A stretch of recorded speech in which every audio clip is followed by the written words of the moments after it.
ಅಷ್ಟಕ್ಕೆ ನಿಲ್ಲಿಸಲ್ಲ. ಮತ್ತೊಬ್ಬ ಪುನಃ ಬ್ರಹ್ಮನ ಹತ್ರ ಕೇಳ್ತಾರೆ, ನಮಗೆ ರಾಕ್ಷಸ ಬೇರೆ ಭೂಪ್ರದೇಶದಲ್ಲಿದ್ದ, ನಾವು ಬೇರೆ ಭೂಪ್ರದೇಶದಲ್ಲಿದ್ದರು, ಹಾಗಾಗಿ ನಮಗೆ ಸೋಲ ಆಯ್ತು.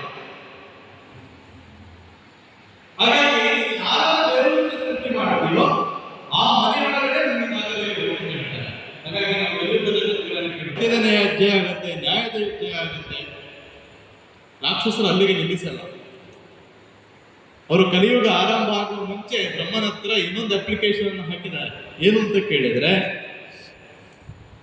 ನಮಗೆ ಕಳೆದ 2 ಯುಗದಲ್ಲಿ ಸೋಲ ಆಗಿದೆ, ಹಾಗಾಗಿ ಈ ಯುಗದಲ್ಲಿ ನಾವು ಗೆಲ್ಲಬೇಕು ಅಂತ ಅಂದ್ಕೊಂಡು ಅವರೊಂದು ಏನು ಹೇಳಿದ್ದಾರೆ ಅಂತ ಕೇಳಿದ್ರೆ, ನಮ್ಮ ಈ ಸಲದ ಬೇಡಿಕೆ ಏನು ಅಂತ ಕೇಳಿದ್ರೆ, ಕಲಿಯುಗದಲ್ಲಿ ನೀನು ಯಾರನ್ನ ದೇವರು ಅಂತ ಸೃಷ್ಟಿ ಮಾಡ್ತೀಯೋ ಅವರೊಳಗೆ ನಮಗೆ ಇದಾಗಬೇಕು ಅಂತ ಕೇಳಿದ್ದಾರೆ. ಹಾಗಾಗಿ ಭಗವಂತ ನಮ್ಮನ್ನೆಲ್ಲ ದೇವರು ಅಂತ ಸೃಷ್ಟಿ ಮಾಡಿದ್ದಾರೆ. ನಮ್ಮ ಶಾಸ್ತ್ರನೂ ಹಂಗೆ ಹೇಳುತ್ತೆ, ನಮ್ಮೆಲ್ಲರೂ ಸೃಷ್ಟಿ ಮಾಡುವಾಗ ಎಲ್ಲರನ್ನ ದೇವರಾಗಿ ಸೃಷ್ಟಿ ಮಾಡೋದು. ಆದರೆ ಬರೀ ದೇವರ ಗುಣ ಮಾತ್ರ ಇಲ್ಲ, ನಮ್ಮ ಜೊತೆಗೆ ರಾಕ್ಷಸಿ ಗುಣವನ್ನು ಕೂಡ ಕೊಟ್ಟಿದ್ದಾನೆ. ಒಂದು ಸಣ್ಣ ಉದಾಹರಣೆ ಹೇಳ್ತೀನಿ ಬೇಕಿದ್ರೆ. ರಾತ್ರಿ ಮಲಗಬೇಕಿದ್ರೆ ಬೆಳಿಗ್ಗೆ ಬೇಗ ಏಳಬೇಕು, ಬೇಗ ಎದ್ದು ಶಾಖೆಗೆ ಹೋಗ್ಬೇಕು, ವಾಕಿಂಗ್ ಮಾಡಬೇಕು, ಜಿಮ್ ಮಾಡಬೇಕು ಅಂತೆಲ್ಲ ಸಂಕಲ್ಪ ಮಾಡಿ ಮಲಗ್ತೀವಿ. ಎರಡರ ಮಾದ ತಕ್ಷಣ ಅನಿಸುತ್ತೆ ಇವತ್ತೊಂದು ದಿವಸ ನಿದ್ದೆ ಮಾಡಿದ್ರೆ ಏನಾಗಲ್ಲ ಅಂತೇಳಿ ನಿದ್ದೆ ಮಾಡಿದ್ವಿ. ಅದು ರಾಕ್ಷಸಿ ಗುಣ. ಮುಂಚಿನ ದಿವಸ ರಾತ್ರಿ ನಿಶ್ಚಯ ಮಾಡ್ತೀವಲ್ಲ, ನಾಳೆ ಬೇಗ ಹೇಳಬೇಕು ಅನ್ನೋಂಥ ನಿಶ್ಚಯ ಮಾಡ್ತೀವಲ್ಲ, ಅದು ದೇವತಾ ಗುಣ. ಮರು ದಿವಸ ಬೆಳಿಗ್ಗೆ ಎರಡರ ಮಾದ ತಕ್ಷಣ ಅನಿಸತ್ತಲ್ಲ, ಅದು ರಾಕ್ಷಸಿ ಗುಣ. ಈ ರೀತಿ ನಮ್ಮ ಮನಸ್ಸಿನ ಒಳಗಡೆಗೆ ಪ್ರತಿ ಕ್ಷಣ ಪ್ರತಿದಿನ ಕೂಡ ಒಳ್ಳೆಯದು ಮತ್ತು ಕೆಟ್ಟದರ ಮಧ್ಯೆ ಸಂಘರ್ಷ ನಡೀತಾನೆ ಇರುತ್ತೆ. ಇದನ್ನ ಮಾಡಬೇಕಾ ಮಾಡಬಾರ್ದು ಅನ್ನೋದ್ರ ಮಧ್ಯೆ ಸಂಘರ್ಷ ನಡೀತಾ ಇರುತ್ತೆ. ಆದ್ರೆ ಅಂತಿಮ ಜಯ ಆಗಬೇಕಾದ ಯಾವುದು ಅಂತ ಕೇಳಿದ್ರೆ ಅದು ದೇವತಾ ಗುಣದ ಜಯ ಆಗಬೇಕು, ದೇವರಿಗೆ ಜಯ ಆಗಬೇಕು. ದೇವರಿಗೆ ಜಯ ಆಗಬೇಕು ಕಳೆದ 2 ಯುಗದಲ್ಲಿ ಸುಲಭ ಇತ್ತು. ಯಾಕೆ ಅಂತ ಕೇಳಿದ್ರೆ ರಾಕ್ಷಸನ ನಾಶ ಮಾಡಿ ಸುಲಭ ಇತ್ತು. ಅವನ ವ್ಯಕ್ತಿ ಬೇರೆ ಆಗಿದ್ದ, ಇವತ್ತು ವ್ಯಕ್ತಿಯ ನಾಶ ಮಾಡ್ಲಿಕ್ಕೆ ಆಗಲ್ಲ. ಹಾಗಾಗಿ ನಮ್ಮೆಲ್ಲರ ನಿರಂತರ ಪ್ರಯತ್ನ ಇರಬೇಕಾದ್ದೇನು ಅಂತ ಕೇಳಿದ್ರೆ, ಅದೇ ಹೇಳಿದ್ ನಾನು ಆಗ್ಲೇ ದುರ್ಗಾ ಸಪ್ತಶತಿ ಪಾರಾಯಣ ಮಾಡ್ತಾ ಈ ರಾಕ್ಷಸರು ಯಾರು ಅನ್ನೋದನ್ನ ವರ್ಣನೆ ಮಾಡ್ತಾರಲ್ಲ. ನಮ್ಮ ಮನಸ್ಸಿನೊಳಗಿರುವಂತ ಮದ, ಮತ್ಸರ, ಲೋಭ, ಅಹಂಕಾರ, ಕಾಮ, ಕ್ರೋಧ, ಹಿಂಸೆ ಇದೆಲ್ಲ ಇದೆಯಲ್ಲ, ಇದೆಲ್ಲ ನಾಶ ಮಾಡ್ಕೋಬೇಕು ಅಂತ ಹೇಳಿದ್ರು. ಹಾಗಾಗಿ ವಿಜಯದಶಮಿಯ ದಿವಸ ಇವತ್ತು ರಾಕ್ಷಸರು ಯಾರು ಅಂತ ಕೇಳಿದ್ರೆ ನಮ್ಮೊಳಗಿನ ಕೆಲವು ರಾಕ್ಷಸರು ಇರ್ತಾರಲ್ಲ, ಆ ರಾಕ್ಷಸಿ ಗುಣವನ್ನು ನಾಶ ಮಾಡಬೇಕು, ದೇವತಾ ಗುಣದ ಅಭಿವೃದ್ಧಿ ಆಗಬೇಕು ಅಂತ ಹೇಳುವಂಥದ್ದು. ರಾಷ್ಟ್ರೀಯ ಸ್ವಯಂ ಸೇವಕ ಸಂಘ ಕಳೆದ 100 ವರ್ಷಗಳಲ್ಲಿ ವಿಜಯದಶಮಿಯನ್ನು ಉತ್ಸವವನ್ನು ಆಚರಣೆ ಮಾಡ್ತಾರೆ. ಸಂಘಕ್ಕೆ ಇದು 100ನೇ ವಿಜಯದಶಮಿ.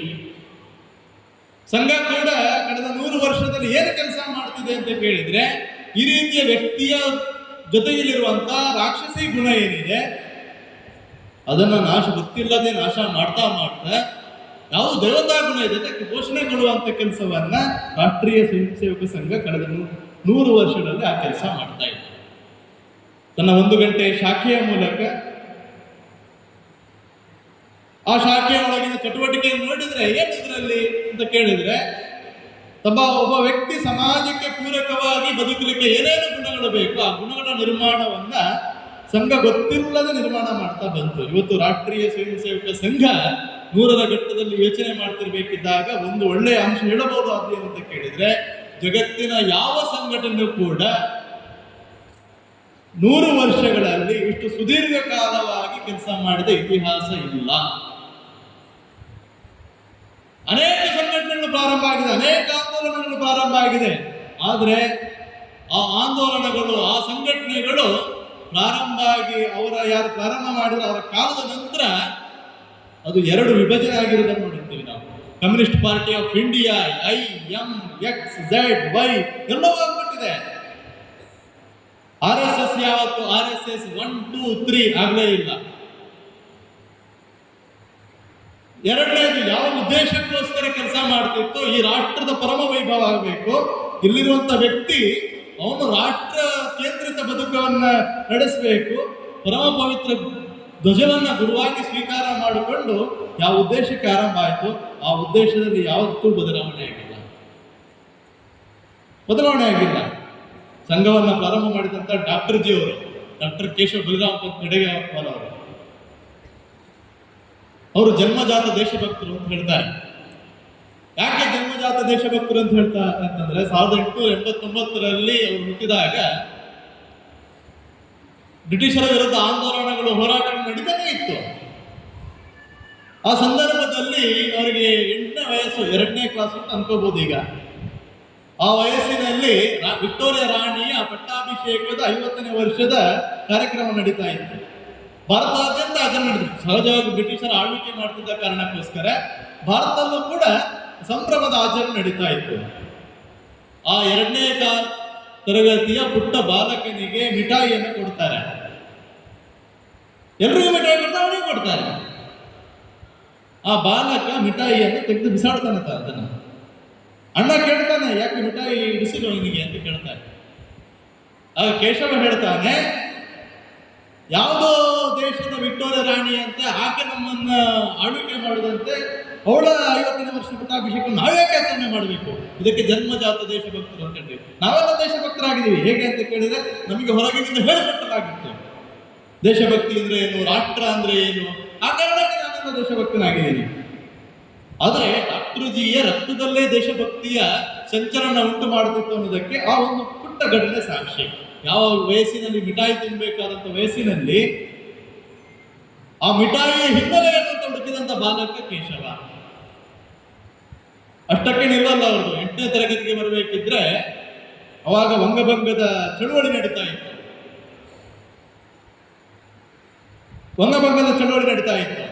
ಬಂಗಾಳದ ವಿಭಜನೆ, ಲಾರ್ಡ್ ಕರ್ಜನ್ ವಯಲಿಯನ್ ಬಂಗಾಳದ ವಿಭಜನೆ ಮಾಡ್ತಾನೆ. ಬಂಗಾಳವನ್ನು ಒಂದು ಮಾಡಬೇಕು ಅನ್ನುವಂತ ಆಂದೋಲನ ನಡೀತಾ ಇತ್ತು. ಆ ಸಂದರ್ಭದಲ್ಲಿ ಒಂದೇ ಮಾತರನ್ನು ಪ್ರೇರಣೆ ಗೀತೆಯಾಗಿ ನಿಂತ್ಕೊಳ್ಳುತ್ತೆ. ಬ್ರಿಟಿಷರಿಗೆ ನಡುಕ ಸೃಷ್ಟಿಯಾಗುತ್ತೆ. ಹೇಗಾದ್ರೂ ಮಾಡಿ ಈ ಆಂದೋಲನವನ್ನು ನಿಲ್ಲಿಸಬೇಕು ಅಂತ ಅಂದ್ಕೊಂಡು ಒಂದೇ ಮಾತರಂ ಮೇಲೆ ನಿಷೇಧವನ್ನು ನೀಡ್ತಾರೆ. ಒಂದೇ ಮಾತರಂ ಅನ್ನುವಂಥ ಶಬ್ದವನ್ನು ಉಚ್ಚಾರ ಮಾಡುವುದು ಅಪರಾಧ. ಯಾರ್ಯಾರು ಉಚ್ಚಾರಣೆ ಮಾಡ್ತಾರೋ ಅವ್ರನ್ನ ಜೈಲಿಗಟ್ಟಲಾಗುವುದು.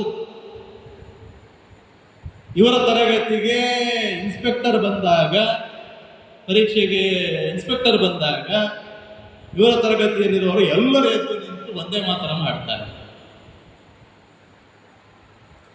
ಇಡೀ ತರಗತಿನೇ ಡಿವರ್ ಆಗಿ ಹೋಗುತ್ತೆ.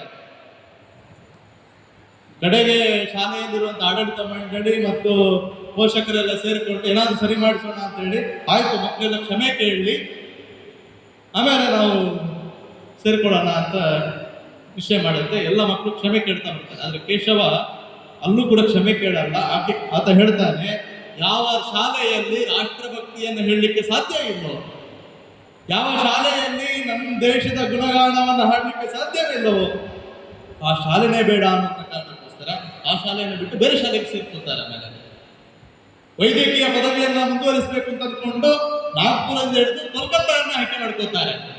ಯಾಕೆ ಕಲ್ಕತ್ತಾವನ್ನು ಆಯ್ಕೆ ಮಾಡ್ಕೋತಾರೆ ಅಂತ ಕೇಳಿದ್ರೆ, ಕಲ್ಕತ್ತಾ ಅಂತಂದ್ರೆ ಅದು ಕ್ರಾಂತಿಕಾರಿಗಳ ಕೇಂದ್ರ. ಅಲ್ಲಿ ಹೋಗಿಬಿಟ್ರೆ ನಾನು ದೇಶದ ಚಟುವಟಿಕೆಯಲ್ಲಿ